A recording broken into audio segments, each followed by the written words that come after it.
Karomah seorang wanita sholehah. Kisah ini adalah kisah nyata tentang seorang wanita sholehah yang diberikan kedudukan yang tinggi di sisi Allah Subhanahu wa Ta'ala. Salah seorang soleh telah bercerita, "Suatu saat aku pergi ke Makkah untuk menunaikan ibadah haji bersama dengan beberapa orang sahabatku dalam satu rombongan.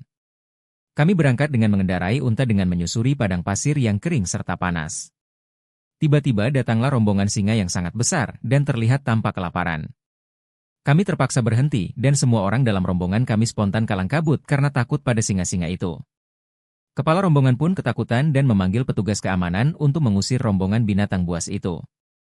Namun, petugas malah ketakutan dan spontan kalang kabut karena melihat singa yang kelaparan serta besar badannya. Kepala rombongan pun akhirnya bertanya, "Ya, adakah di antara rombongan kita yang berani mengusir singa-singa itu?" Belum selesai kepala bicara, tiba-tiba ada seorang anggota rombongan menjawab, "Ya, memang tidak ada seorang lelaki pun di antara rombongan kita yang berani mengusir sekawanan singa itu, tapi aku rasa di antara rombongan kita ini ada seseorang yang mampu mengusir singa-singa itu tanpa pedang atau senjata. Dia adalah seorang wanita yang sholehah dan saat ini bersama kita."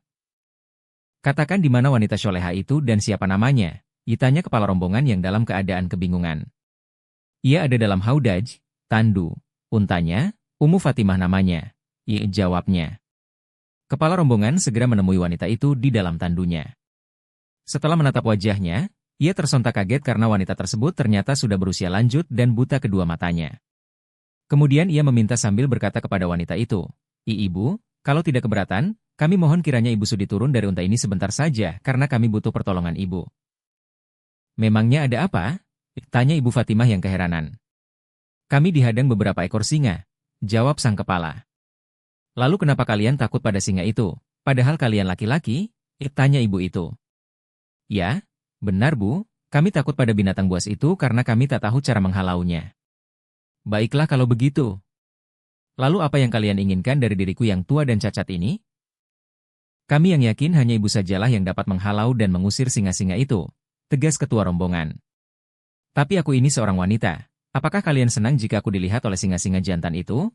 Mendengar perkataan wanita tersebut, ketua rombongan hanya diam dan bungkam seribu bahasa. "Begini, katakan saja pada singa-singa itu, bahwa Ibu Fatimah menyampaikan salamnya, dan dia bersumpah atas nama Zat yang tidak pernah lalai dan tidur. Kemudian katakan pada kawanan singa itu menyingkirlah, jangan menghalangi Ibu Fatimah dan rombongannya untuk berjalan ke tanah suci Mekah." Berkata orang soleh yang ada dalam rombongan itu, "Demi Allah," belum selesai ibu itu mengucapkan kata-katanya, melainkan singa-singa itu menyingkir dan lari ketakutan. Tak diragukan, kalau wanita ini adalah seorang hamba Allah yang sholehah yang hanya benar-benar takut kepada Allah, sehingga semua makhluk tunduk dan segan kepadanya, kata ketua rombongan dengan penuh keheranan. Banyak wanita yang memiliki derajat yang tinggi di sisi Allah. Orang soleh memiliki hati yang lembut penuh rahmat dan kasih sayang. Setiap malam mereka bermunajat kepada Allah memohonkan ampun untuk kita dan memaafkan kesalahan orang lain. Mengingat perjalanan hidup kaum sholihin, akan menambah iman dan dapat menenangkan hati yang sedih. Buku-buku sumber, Kitab Jami, Karomatil Aulia. Nantikan kelanjutan cerita-cerita dari kami berikutnya, sampai jumpa.